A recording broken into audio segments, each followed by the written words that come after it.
ரகுபதி தப்பா சொல்றாரு. ஏடா இது ராவணனுடைய ஆட்சி நடக்குது தமிழ்நாட்டில். என்ன நினைக்கிறீங்க? ராவணனுடைய ஆட்சி நடக்குது.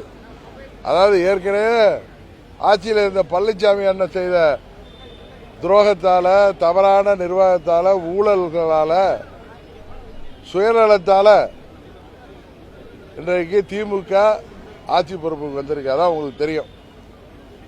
இன்றைக்கு 5 ஆண்டுகள் ஆட்சி பொறுப்பு கிடைச்சிருக்கு. எப்போ திமுக ஆட்சிக்கு வந்தாலும் அப்படித்தானே. நீங்கள் ஏற்கனவே பார்த்தீங்கன்னாலும் 96 அம்மா மேலே அபாண்டமா குற்றச்சாட்டு சொல்லி கேஸ்லாம் போட்டு வந்தாங்களே.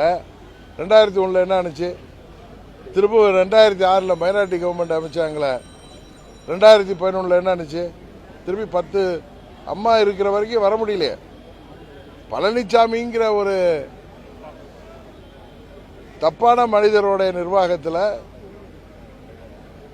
இன்றைக்கு இவர்கள் கூட்டணி பலத்தால் ஆட்சிக்கு வந்திருக்காங்க. இது ராவணன் ஆட்சின்னு தான் மக்கள் பேசுறாங்க. எப்படி ராமர் ஆட்சிக்கு வீழ்ச்சி? இது தமிழ்நாட்டில் ஒரு நல்ல ஆட்சியில் வரணும். இது மக்கள் விரோத போதை புழக்கம் உள்ள கூலிப்படைகள் பெருகி இருக்கிற ஆட்சியால இருக்கு. ஆண்டு ஒன்றுக்கு 10 லட்சம் பேருக்கு வேலை வாய்ப்பை உருவாக்கி தரேன்னாரு ஸ்டாலின். அதுதான் இப்படி உருவாக்கி தர்றாரு போல இருக்கு. இளைஞர்கள்லாம் நீங்க கைதார இளைஞர்கள், சரணடைகிற இளைஞர்கள்லாம் பாருங்க, அந்த கைதிகள்லாம் பாருங்க, கொலை குற்றங்கள்ல எல்லாம் 20 வயதுக்கு உட்பட்ட இளைஞர்கள் தான். பெரும்பாலும் இன்னைக்கு போதை மருந்து கலாச்சாரம் தமிழ்நாடு முழுவதும் பரவுவதற்கு யார் காரணம்? இங்கே போதை வியாபாரத்திற்கு எல்லா பின்னணியிலையும் ஆளுங்கட்சி நிர்வாகிகள் இருக்கிறது. அவர்களுடைய பாதுகாப்பில் நடக்குதுங்கிறது தான் ஊரறிஞ்ச ரகசியமாச்சு. அதனால இது எப்படி இந்த ஆட்சி ராவணன் ஆட்சின்னு தான் நம்ம சொல்ல முடியும். தேனியில மாவட்ட செயலாளர்கள்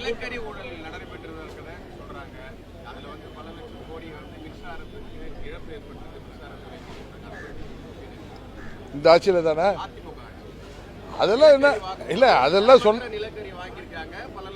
சரி சார், அப்படி நடந்திருக்கிறது. அந்த ஆட்சியில் முறைகேடு ஊழல்கள் நடந்திருக்கிறது உண்மைதானே. பழனிசாமி ஆட்சியில் அப்படி இருந்திருந்தா இவங்க வழக்கு தொடுக்க வேண்டியதானே. சும்மா மிரட்டிக்கிட்டு அவங்கள கையில் வச்சுக்கிட்டு இந்த ஆட்சி நடக்குது. பழனிசாமி திமுகவுடைய பி டீமா இல்லை சார். அதை இவங்க ஆட்சியில் இருக்கிறது திமுக தானே. இவங்க அது மேலே நடவடிக்கை எடுக்க வேண்டியது தானே. என்ன நடவடிக்கை எடுத்தாது?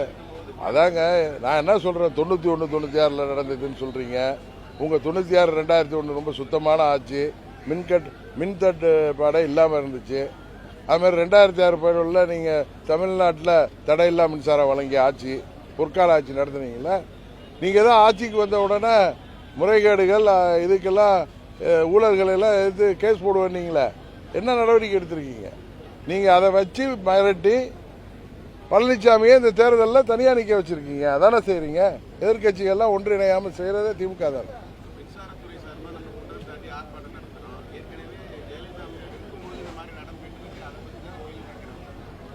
அதுதான் சார். அப்படின்னா இப்போ நீங்கள் என்ன சொல்ல வர்றீங்கன்னா, முன்ன ஆட்சியில் வந்து தவறு நடந்தால் இப்போயும் நடந்தால் கண்டுக்காமல் போங்கிறீங்க. அதானே நீங்கள் சொல்கிறீங்க. அப்படி தானே கேட்குறீங்க. முன்னாடி நடந்துருந்தா இப்போ நீங்கள் தானே ஆட்சி பொறுப்பில் இருக்கீங்க. அது மேலே நீங்கள் வழக்கு தொடருங்க. அந்த முறைகேடுகள் ஊழலுக்கு காரணமானவங்களை கைது பண்ணுங்க. அவர்களை வெளியில் உண்மையை கொண்டு வாங்க வெளியில். உங்களுக்கு அதுக்கு எங்கே நேரம் இருக்குது? உங்களுக்கு இங்கே தமிழ்நாட்டில் அதுக்கு எங்கே நேரம் இருக்குது உங்களுக்கு?